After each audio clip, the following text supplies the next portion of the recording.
Mall ఓపెనింగ్లో సంక్రాంతికి వస్తున్నాం మెరాయ్ ముద్దుగుమ్మలు. సాధారణంగా షాపింగ్ మాల్ ఓపెనింగ్స్ జరుగుతూ ఉంటాయి, కానీ స్టార్ హీరోయిన్స్ చేతుల మీదుగా ఓపెనింగ్ జరిగితేనే దానికి బోలెడంత పబ్లిసిటీ వస్తుంది. ఇదే నేడు పెద్ద పెద్ద షాపింగ్ మాల్స్ ఫాలో అవుతున్న ట్రెండ్.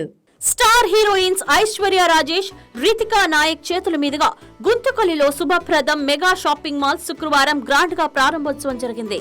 గుంతకల్లిలోని రైల్వే స్టేషన్ రోడ్లోని ఐడిబిఐ బ్యాంక్ ఎదురుగా ఉన్న ఈ షాపింగ్ మాల్ ప్రారంభోత్సవానికి విశిష్ట అతిథులుగా గుంతకల్లు నియోజకవర్గ ఎమ్మెల్యే శ్రీ గుమ్మనూరు జయరాం గారు, గుంతకల్లు మున్సిపల్ చైర్పర్సన్ శ్రీమతి నంగినేని భవానీ గారు హాజరయ్యారు. గుంతకల్లు పట్నంలో శుభప్రదం మెగా షాపింగ్ మాల్ ఏర్పాటుపై ఎమ్మెల్యే జయరాం గారు, మున్సిపల్ చైర్పర్సన్ భవానీ గారు షోరూం నిర్వాహకులకు శుభాశీస్సులు అందజేశారు. నమ్మకమైన నాణ్యతతో పాటు అందరికీ అందుబాటు ధరల్లో ఉత్తమ సేవలను, అదిరిపోయే కలెక్షన్స్ ను, అద్భుతమైన ఫ్యాషన్ ను శుభప్రదం అందిస్తోందని శుభప్రదం షాపింగ్ మాల్ నిర్వాహకులు సత్యబాబు గారు, సునీత గారు, ప్రసాద్ గారు తెలియజేశారు.